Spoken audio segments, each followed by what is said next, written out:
know.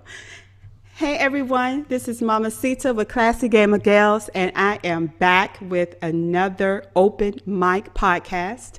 I'm doing it a little different tonight though. I normally have it more in a formal interview style, but because I have my homeboy, my homie, my ace coon boom, Travis Pope. Not Polk as it's been previously pronounced. Yeah, I didn't flub it this time. Mr. Travis Polk, how are you? I am great. Thank you for inviting me. Oh my gosh, it's been a minute since we have gotten together. Uh, yeah. It has. It's been a Yeah. minute. It's been too long. Well, I've been busy. You've been busy. You know, I see you out there and everything. Well, you do realize that I started podcasting because of you, right? Yeah, but then I don't know. I've kind of felt like I let myself down. I'm glad I inspired you because I let myself down the last couple months. With some inconsistency, but we getting back there. Yeah, we are. I mean, we used to have our meetups and we would talk, and then one day we were like, well, you know what? We could podcast together. We could kind of do this, and because we would just get together and talk about all the tech stuff, especially Microsoft, and we would have our debates. Mm-hmm. Mm-hmm. You So, usually won those, but not all of them. I tried to win them. most of I don't think I won all of them. Most of them. them. But I appreciate you saying that. I really do. Well, so tell me, what's up? What's been going on? Just kind of fill me in on, just kind of tell me what you've been up to. What's So been, I took some. So for May and actually most of June, I took some personal time from away from video games. In May, I took some time away from video games in general. Then came back to video games, but didn't come back to Inconnected because I wanted to take a little bit more time to. In between this, I did a move and reevaluated some business priorities and was already pretty busy going into it. And mm-hmm. I'm coming back.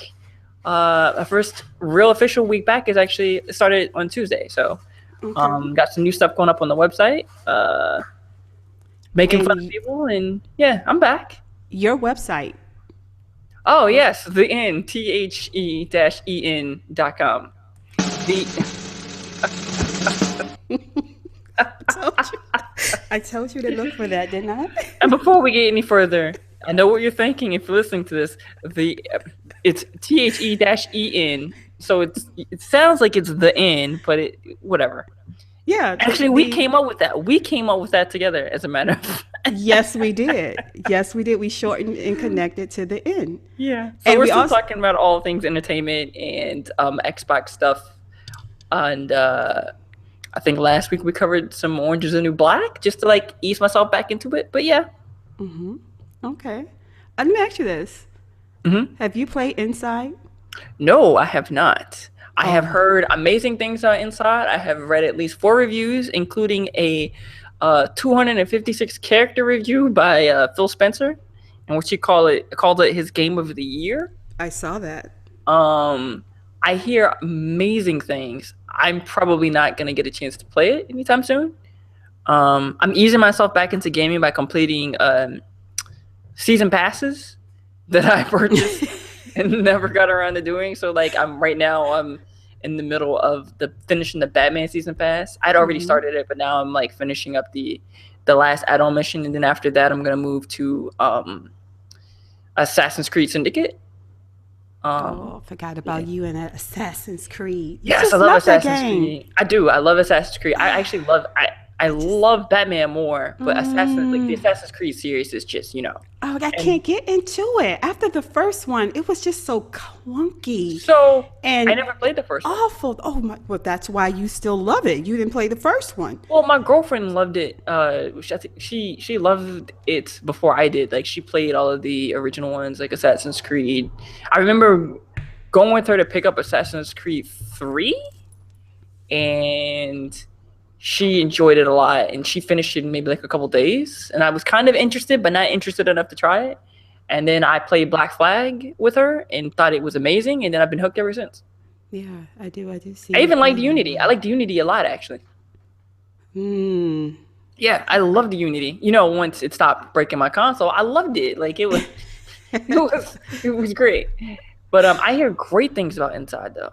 Yeah, it's I mean, I don't know if you've ever played Limbo, so you know it's the same people that made Limbo Play Dead. It is just absolutely wonderfully made. The puzzles are just so thought provoking. And as much as I raged a few times while playing it, there was never a time I didn't want to continue the gameplay. Normally, when I rage, and I just don't want to play anymore. Okay, this is it. I have to put my controller down for a couple of hours or a day or so, and then I come back. But it was more so my schedule as to why I couldn't continue to play. But today, this morning, I just sat for a couple of hours and I completed all the, all the levels and, and all the secrets. And I tell you, I was just fascinated by the story, which didn't have any verbal communication. It was completely all, visual, but it was just, I was caught up. So, I'm sorry. Is Inside Good. Jonathan Blow's company? Is that Jonathan Blow or? I'm sorry. I haven't. I've seen Indie Game the movie, but it was 4 years ago, and I'm having Jonathan. Let's see. I'm Hold gonna look on. this up Hold right on. now. No, it's Play Dead. Hold Let's Play on. Let me Dead. look that up. It's Play Dead. And they're the same ones that did Limbo. Oh, oops! I just confused Play Dead with Braid. Ooh, excuse me. Anyways, okay. Yeah, we're gonna ignore that. That's okay. That's all right. Screw up in real time. Dead. Yeah, they're the ones that did Limbo. And Limbo, I don't. You can say if you didn't play Limbo, for those that play Inside and never play Limbo, I would recommend you go play Limbo because it has some of the same. I would say that that gothic dark style and theme that I love in my games. So the puzzles weren't as, I would say, as creative as Inside, but Limbo, I think you would still enjoy it and still kind of walk away with that, with feeling like your critical thinking skills were levels increased a little bit. I think. I'm interested, mildly interested. My girlfriend. Hold on 1 second. I'm sorry. Okay. I forgot to mention I got a dog in between. You got a dog? I have a dog. Oh, okay. And she's 16 weeks now, 17 weeks now. Oh. Yeah, she's hard-headed as hell. That's But like I'm sorry. That's Inside okay. looks great. Like I'm gonna play it. The question is always when with indie games, I always lag behind. Usually, I don't know. I'm such a blockbuster gamer most of the time. Okay, that's what I was about to ask you. Do you have this thing against indie games? Is that No, what no, it no, is? no, no, no. I don't have a thing against indie games. It's just I'm that person who goes to the movies, but I don't see anything. How can I don't go see indie movies with George Clooney. I'd rather go watch Batman, right? Like, and I think that kind of translates a little bit to games for me. Like, there are indie games that I absolutely adore. Like, I played Beyond Eyes is my favorite game. Actually, I played it last year, but I played it earlier this year. But like, I don't have a problem with indie games. I'm just not as I'm not as clued into the scene for indie games as I am blockbuster titles. Okay. I mean, I get that, but at the same time, I think there are indie games that are out there that are worthy enough and are made, Absolutely. they have a premier status that to me, should that name should overshadow The that indie game. indie Yeah. So game. when I say indie game, I just mean in the eyes of it was independently developed. Not that that's not a reflection of quality or build or scope. Or I often think that most successful indie games are more ambitious than with the bigger guys that put it out there. It's just for me, usually when I play, like when I'm heavily into a game, it's Assassin's Creed or something like that. Like I have nothing against indie games. I just have a harder time getting into them sometimes. Okay. Um, I hear your point. I hear your point. But I just think you should play inside. so If perfect example would be Rocket League, which is enormously successful. I have never played Rocket League. I've never played Rocket League I played it a ever. few times. I played it a few times, and I get the fun with it. You know how Yeah, people no, can. I You know, actually, I get I, that. I think on a philosophical level, I completely understand what Rocket League is. I actually have nothing against it. I would gladly play it. But the problem I have usually is that indie games come out and it's like 15 or $20, and I have this rule about not buying games that I'm not going to play immediately. So like if I Okay. bought something, I'm playing it right there, and that's a great philosophy until you do something like spend a ridiculous amount of time stuck at the last level in Quantum Break, which happened to me. Right. Oh my And threw gosh. off my entire egg. I was supposed to be finished all of the season pass content before E3 rolled around, but that boss battle in Quantum Break caught me, and it pissed me off so bad that I did not play a game for about 3 weeks. You know, I hear a lot of people say that that boss fight was annoying, It or was. it pissed pissed them off. But I'm It saying to wasn't myself, what's hard the though. big deal? So I don't. So there's enough of me Twitter ranting about it as I'm going through it. In hindsight, it's not that boss battle is difficult in any way. It is difficult. I think the bigger problem is that it's disjointed, right? And you have like story wise, you have no idea what the hell is going on. Like he's just well, I don't want to ruin the game, but like things are happening and the game does not make it clear what you need to do or what the hell is going on or why it's going on or what are the consequences of it's going on. I think that's my bigger problem.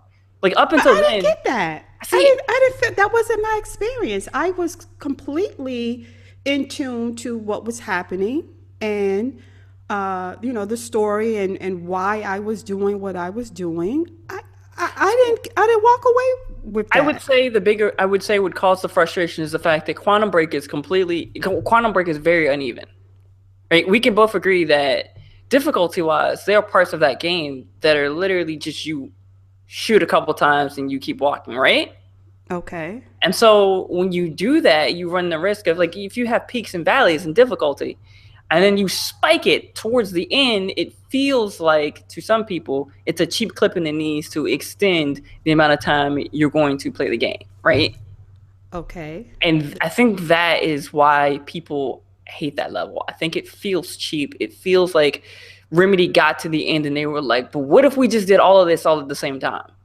Okay. I And do get if gamers feel like they should have we should have fought the boss, that the boss fight should have been actually fighting the boss himself. So I do get that because the build up in that game was, you were expecting at some point that you were gonna fight exactly. him. So And we both agree that like that ending was so like that ending gameplay was so odd. Like take two shots, like I mean well, then honestly, you had to avoid, you had to avoid all and the that was a minions. problem. You had to avoid the minions, you had to take them out, and then you had to avoid those waves, right? Yeah. I think the waves are what pissed people off. Like they didn't mind when you threw all of these enemies at them that had a degree of higher difficulty than before.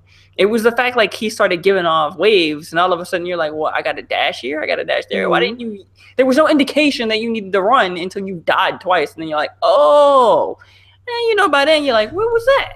But I thought that was the beauty of gaming, learning what you're supposed to do and then adapting to the gameplay. I So I thought that was a So I part completely agree of. with that. But here's the problem. The rest of that game does none of that. Like, I completely agree. But only the ending of Quantum Break actually requires a whole lot of thinking. We can agree, right?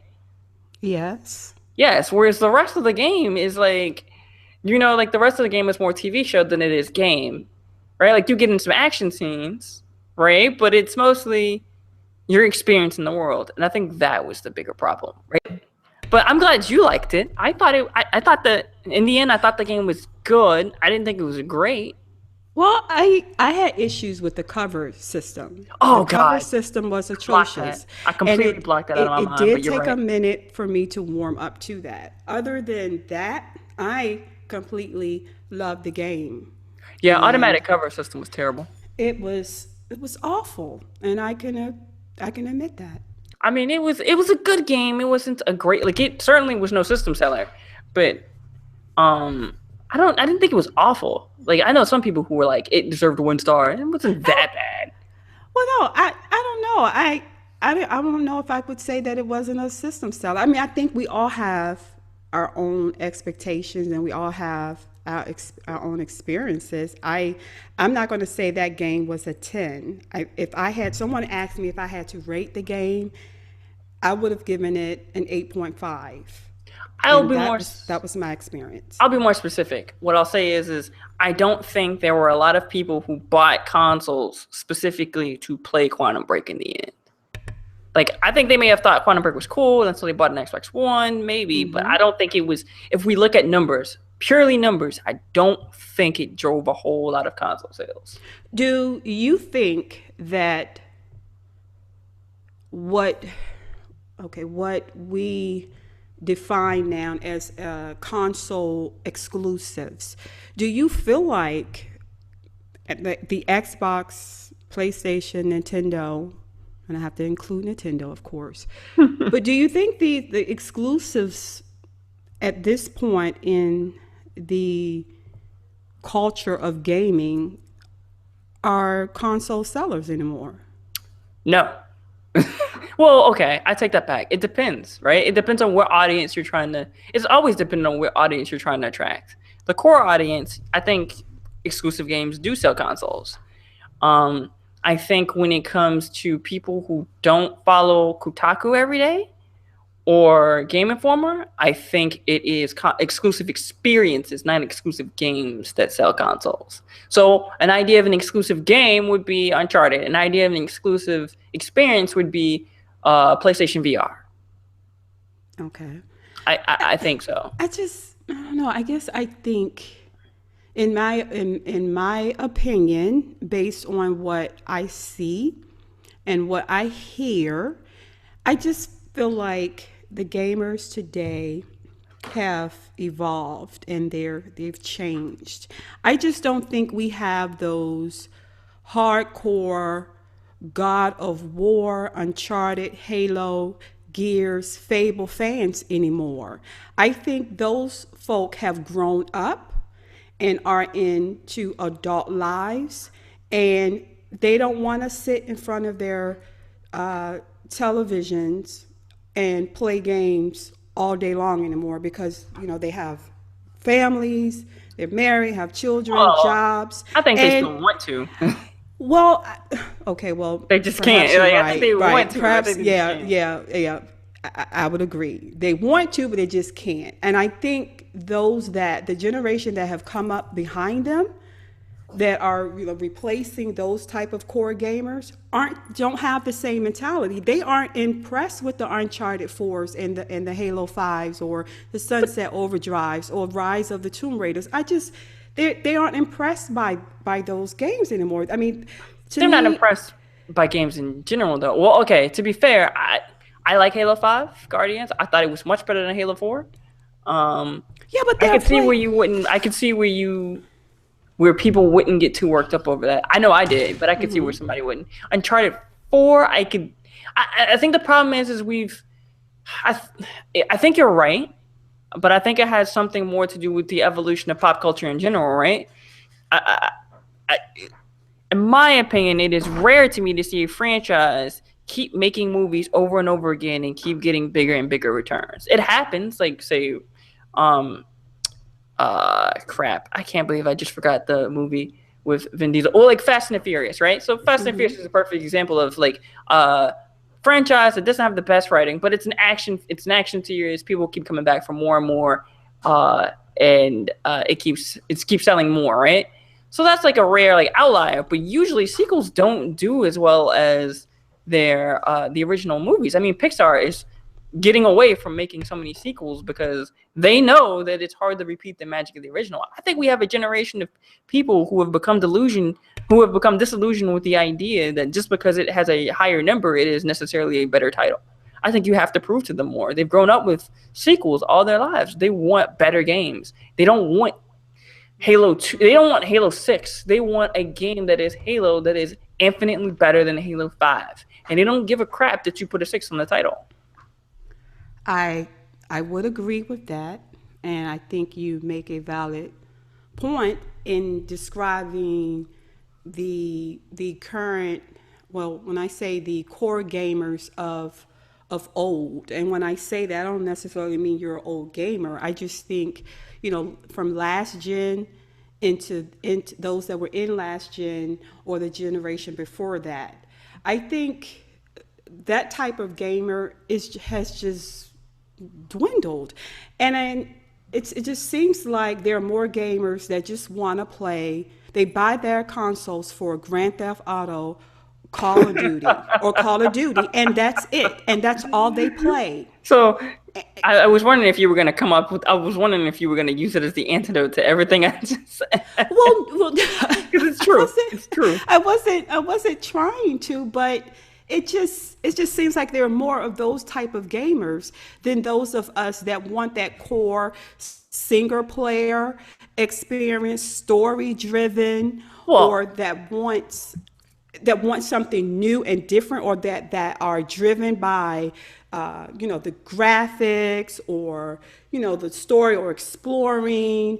I just think that type of core gaming experience is on the chopping block, and I don't like having to say that, but based on what I see and my own experiences, it's scary to me. I think even in those games, I think the trend is more with what Ubisoft is doing by turning every franchise into some kind of open and connected world kind of thing. Like, I think Call of Duty gets a good rap in this situation because Call of Duty is not about single player anymore, right? Like I mean, they tried. Like, Call of Duty Advanced Warfare had Kevin Spacey, and I actually played it because it had Kevin Spacey. Like, I'll level with you on that one. Actually, it's the only Call of Duty I've ever played and finished story-wise. I think maybe Destiny and the Division have the right idea of creating a base game and then improving on that game and charging people $30 because it's a multiplayer game instead of just doing new stories. Because I'm with you, I am more of a story experiences driven gamer than I am an online gamer. Period. Okay. I think that's the division. I think that's the divide right there. I think. Yeah. Well, true story here, bro. Okay. Mm-hmm. Just this past weekend, I had someone, and he's a primarily PlayStation gamer, although he did play on Xbox and had Nintendo and had all the systems. But past couple of years, he's just pretty much been a PlayStation. He has a PS4, and he said to me that he is considering now purchasing an Xbox One because he wants to now experience more, that couch co-op games. Mm-hmm. And he felt like perhaps there were more opportunities to have that experience on the Xbox One. And we talked about, because of, the backwards compatibility and some of the 360 games moving on. And he's like, I don't have any games that my lady and I now can play together. That couch co-op experience. Like, there are like very few games now on the system. He's like, and it's kind of a deterrent for me now. And so when I say that the gamers of old, the experiences that we had, that it's kind of dwindling now, and it's kind of moving to this different type of gamer. I mean, if you want to play with your lady, Travis, now, if you want to play Halo, or if you want to play, not even, not gonna say Call of Duty, because I guess you don't really play that, but let's just say Halo. I know you play Halo. Mm-hmm. You have to have two Xbox Ones. Actually, that's why I have two Xbox Ones. Yeah. Okay. See, I didn't even know that. Yeah, that's actually why I still have two Xbox Ones. But Okay, so that's what you have to do now to be able to play, and then I guess you can still sit beside each other, No, your, so your I sisters, actually, I guess, and two so to TVs in the play, same room. yes, to play Halo, we dragged the TV out into the living room along with the Xbox that was in my office, and we played side by side on separate TVs. Okay, I'm sorry, that's But crazy. no, That's but you're crazy, completely right. Travis. So I think in that respect, you're completely right. I think the problem is these companies didn't see backlash. Like they didn't get a monetary backlash when they killed that stuff, right? Like Halo 5, I remember finding out Halo 5 Guardians did not have side by side split screen co-op. Like I remember finding out about that and being like, what the actual hell were you thinking? Right? Like what were you thinking? But all the indications that we have was that Halo 5 Guardians so fun, if not better than Halo 4. I don't know if it's so with Halo 3 numbers, but Yeah. there was no backlash for that. I think the problem a lot of times is that companies are going where the money is. They're getting really good at that. And the business is ruthless, right? And you gotta place bets where you think you can win. And for like split screen co-op was gonna, if I remember correctly, their reasoning for that was something like, I think 343's reasoning was that it would have required too much CPU power, and they were doing other things like the AI squad that you have in that game. And so rather than do that, they're like, well, most people are gonna play over Xbox Live anyway. So like I get it. I don't like it. And I completely understand. I completely see where you're coming from, where that generational divide. 6 years ago, that'd have been unacceptable. Well, see, there we go. That warrants me saying, or gives evidence of my opinion that the gamer has changed. The gamer's Because, gone like you online. said, just like you said, 6 years ago, they wouldn't have done that. But in today's gamer, oh, well, that's okay. Everything is online. I think we just have a different, not just a different type of gamer, but a different gamer or gaming culture. I think they're different. Period. So I think they're different social norms. Period. Right? Like perfect example. We know each other. We've known each other for 5 years. Yeah, Something like that. Might 5 years. be, yeah, might be longer than that. Like you've never been to my house. I've never been to your house. We've played games before, but we've only played over Xbox Live, right? Like, Yeah. I feel like the social norms have changed. You don't go to someone else's house to interact with them. You're sitting in the privacy of your own living room in your too short shorts, and you play over Xbox Live. You have Okay, to connect wait. you can. You've never been to my house because you don't want to come to my house, obviously. That's Okay, it's not true. that. I've never been a It's toy. I've never been invited. But okay. Well, I'm sending an invitation, and you're invited to my house right now. Okay, so there's no excuse. Okay. well, don't you live in So, one of those sedity neighborhoods, though? I'm just saying, like, does a brother get pulled over? really? I'm kidding. Don't even try it. I'm kidding. There's an open invitation. Okay, that may be true for you and I, okay? But however, what about, I have family and I have friends that that now that I'm gaming, and when we get together and we have gaming nights, we have to find games to play together. We have to find them. Now, mind you, there are more on the Xbox. And most of the games on the Xbox that we play together are on the 360, the backwards compatible games.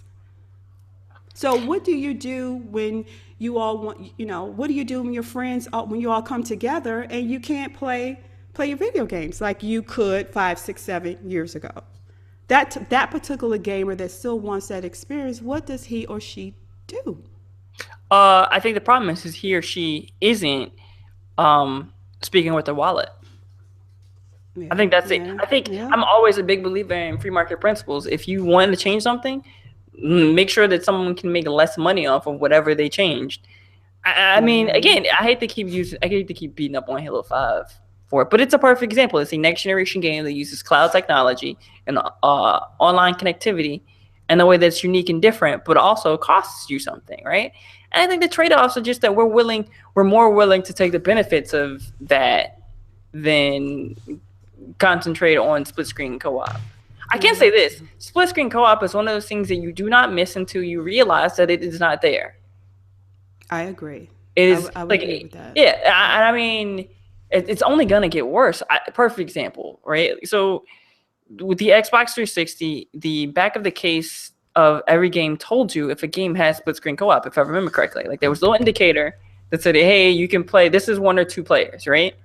We're getting more of our games through the Xbox store and through PlayStation Store. And I can't remember how PlayStation Store looks off the top of my head, but Xbox Store does a pretty not great job of telling you when a game is. It doesn't. It doesn't. It does a really bad job of telling you when it's a single player game, like a single player only game, and when it's a 2-player game. Now, you spoke about indies earlier. I would make the argument that indie developers are still doing some great stuff with split screen co-op. If I remember correctly, Rocket League lets 4 people play on a console at a time. That's awesome. Yeah. So again, and that game sold millions, right? So I think it's all about speaking. It's all about speaking with your Franklins. You know, and Borderlands, that handsome collection. Yeah, you pull out your wallet and you let my man George talk. You know, you let him talk a little bit, and when people realize that you ain't willing to get them George because they left this feature out that you appreciate a whole lot, you let it speak, which is exactly what I plan to do when somebody kills Kinect support in their games. If I cannot get from dropping curse words over Kinect, I am throwing that game out the window. People laughing. I'm serious. I'm throwing that game out the window. If I cannot get a technical foul by accident in Kinect, I am throwing it away. I actually almost bought Kinect Sports Rivals this week because it's on sale. It's like $9. I was like, do I really want to pay $9 just to bowl in my living room? Am I really that antisocial? I did it. I did that for years, okay? Between the Wii and Kinect Sports. And I actually dabbled with PlayStation Move, believe it or not. The glowing, I guess, the glowing, they're glowing balls. There's no other way to say it. But that's what they were. I played PlayStation. I'm sorry, I played PlayStation VR last year at E3, and I have photos, and it was the most awkward thing possible. Oh my gosh, did you? Yes, it's like that experience is like crossing a VR trooper with like a fleshlight. Yes, that is a sex toy reference. I read Gizmodo. Don't judge. Wait, you're just like, I'm sorry. I love just VR. said I played with the PlayStation balls, okay? The move balls. That's one of those really weird things. Like, it's a great idea, but you look completely ridiculous. You look all VR, you kind of look ridiculous. Like, until we can fit it into sunglasses or something, you're gonna look socially awkward. Well, it's no different than with the Kinect and the Move, though. It's the same. And I was just making this point to someone that, if we look at how, the motion gaming was so your argument shunned, your argument is that it won't turn out any different from those things. Well, no, I'm not saying that. I'm saying that for those that made the argument that motion gaming looked silly and that it was a disgrace to, the core gaming experience, a number of them are still willing to embrace VR though. And I'm saying, okay, I know that there's a difference in the actual experience, but the motion and what you're doing, it's still motion gaming. I do understand that there's some games that perhaps you may not have to, move your body very much, but it's still motion gaming and you still look silly. Well, okay, so I can curse on your podcast, right? Yes, you can. Okay, so I would make the argument that anyone who says that they did not like Kinect or PlayStation Move because they look ridiculous playing it is full of shit, right? And they're full of shit on a couple different levels. First, tell me why. If you're having fun, if I'm having fun, I do not give a flying sack of damn what I look like. Yes, I substituted damn for a different word, but whatever.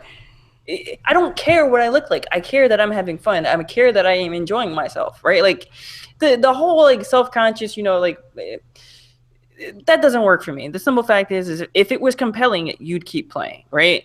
I think the problem with PlayStation Move and PlayStation Move and Kinect was that people stopped making games that they stopped trying anything new, right? Ubisoft kept pumping out Just Dance, but other than that, nobody actually did that first wave of games and never followed it up. I think 10 years from now, 15 years from now, we will look back on Kinect motion gaming and realized that the problem here was never the technology or the people. I think the bigger problem was just that I honestly think it was just games. 10 million people don't buy a device in 2 months because, like they don't just buy it and stop using it because they feel like they feel they look ridiculous using it. That's crap. You gave them nothing to play. And I think that's the bigger problem. I think of a whole bunch of Kinect games and how bad some of them were. Like Fighter Within was horrible. Horrible. Yes, Horrible. it was Kinect horrible. Sports was great up until I got Kinect Sports 2 season 2 with Bears, and I'm joking about the Bears thing. And like I mean, we got what 2 or 3 of those, or I think we got 2 of those in a season update or something. I can't Kinect remember. Adventures. I think Yes. there was a couple of Kinect Adventures. Yeah, as the well. problem is it's content. It's always content. In VR, it's going to be, you have to deliver quality content and not just at launch. It is a sustained effort. The Kinect on the 360, you would have to agree that the Kinect was riding a wave, and that wave did not cease until Xbox One. I agree with that. I think Kinect's problem was Xbox One, and that's what I believe. Well, I think whether you agree whether it should have been bundled or not, I think that whole fiasco behind the Xbox One is what killed the Kinect. That's my opinion, because the 360 and the Kinect as a peripheral, up until the Xbox One's release, was still selling like hotcakes.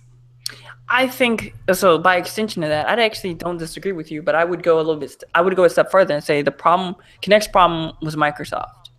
Plain and simple, it was Microsoft failing to do things on a few different levels. So one, failing to articulate correctly the reason for why it was bundled, failing to articulate after it unbundled it, why it was still a great idea to have one, failing to get developers lined up for it, failing to deliver Kinect Sports Rivals on time, failure to have some conviction and say, we're going to do some things that are different, failure to take the charge and say we have to lower the price, but we don't want to take out Kinect because it's a bundled system.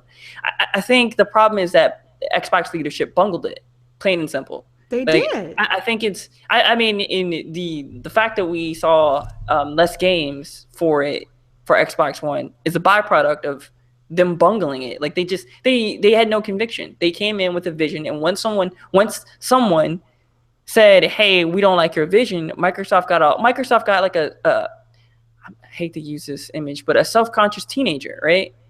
Like Microsoft turned 16, got a new car, and it cared what everyone thought about how their car looked. Okay. And in the end, it all comes to, if you don't believe in your thing, nobody believes in your thing. If you can't articulate it, as a developer, I'm not going to go spend money on it. Let me ask you this. If Microsoft had held on to their original vision, bundling the Kinect, always online, the family sharing, if they continued that vision and rode the wave of negativity that was coming from everywhere, gamers, journalists, and everybody's mama, and uncle and aunt, where do you think they would be sitting right now? I think they'd be sitting in the exact same place they are right now. I think so. I do think that there was some smart moves made in there. So getting rid of always online, I don't think was necessarily a bad idea. In fact, I would make the argument that we're still dealing with the effects of that, because I didn't have internet for 2 weeks, and I have to be perfectly honest, my Xbox was a paperweight. For those 2 weeks, I could not play a DVD. I could not play a Blu-ray. The games I have were all online only. My licenses failed to sync, and God help anybody who has 2 Xboxes and one of them is set to home and the other one isn't. So yeah, I think they made the right move there. If anything, they need to keep doing it. Did I lose you? No, I'm here. Mm-hmm. So yeah, I think they made but the other stuff, right? Like the constantly going back and forth on, do we believe in Kinect, right? The constant back and forth on, entertainment. Entertainment's a big thing for me, and something like half of the activity on Xbox Live was people doing other things and playing games. And to let Microsoft and Xbox, even the Xbox of today, tell it, like, we're all about the games. Well, okay, but then why did I spend $400 putting this PC in my living room when statistically I'm likely to spend half of my time doing something besides playing video games. Yeah, yeah. I think it's again, I think it comes back to not having the fortitude and the wherewithal to say, this is our vision, right? We know that some of you aren't going to like it, but we think that it has unique advantages that will entice you to buy it over time. And they didn't wait that out. They saw dismal sales. I didn't see what their sales numbers were. Maybe they only sold maybe like a couple hundred on launch day. I don't know. If I'd have seen those numbers, I probably would have changed my mind too. But certainly the Xbox One has been hurt by it. It's no longer as unique a console as it was before. It just isn't. Yeah. Well, it's a great console, but not as unique. Well, speaking about the Xbox One, let's talk about the Xbox One Slim. Okay. I love that console. It actually looks pretty good. Before we get into the hardware, can we have an international conversation about why we keep naming things S? And so you and I know that it stands for slim, right? But it can stand for speed. It can stand for spork. It can, just call it. I'm sorry, I digress. Well, I mean, they're calling it slim, so it starts with an S. What do you want them to call it? The Xbox One. Call it the new Xbox. Mini-Me? Just call it the new Xbox One. I don't know. That's not actually, calling it the new Xbox One isn't exactly a solution to the problem either. We have a problem with name and branding creep in electronics that it really has to stop. Nobody at Whirlpool calls their latest washing machine the Whirlpool 300 Master Wash S, right? Like, they just call it the new Whirlpool. Well, was it the 360? The Xbox 360 S? Yeah, it was the S. It was a slim, right? And then there was the Xbox 360E. Oh, dear. Yeah, and you see what I mean, right? Like, okay. But yeah. I think the Xbox One S is attractive, especially at $299. To be fair, anything could look good at $299, but I think the Xbox One is really Xbox One S. It looks just like the previous Xbox One, its bigger brother. I don't see a difference as far as the way the console looks. It's smaller, which makes it, I think, sexier. That's fair. For lack of a better term, in my opinion. But it looks just like, I have a white Xbox One, and when I look at the Slim, it looks like the same console, just smaller. Well, you have the Sunset Overdrive bundle, right? I have the Sunset Overdrive bundle, and I also have the Call of Duty Advanced. The Advanced Warfare, console, the gray one. Yes. Yeah, I had the controller for that. I don't. Microsoft likes to do these marketing spiels whenever they do new hardware like that, right? Like they're like, we designed it. We went back to focus groups and we talked about what people wanted and we thought critically. And I actually believe that all of that is true. I believe that they actually did go to focus groups. And I have to say, as a person who owned 2 Xbox Ones already, and even if I owned 1 Xbox One already, I would not necessarily rush out and buy the Xbox One S, because I do not think there are enough tangible improvements without me buying extra hardware, right, that to justify such an investment. But I do think it's a better welcome mat than the current Xbox. Well, I don't think the Xbox One S was for you and I. No, that's exactly what I'm saying. Yeah, I don't. Right. Yeah, that's exactly what I'm getting to. I think it's a great welcome mat, though. Like the fact that they eliminated that giant ass power brick.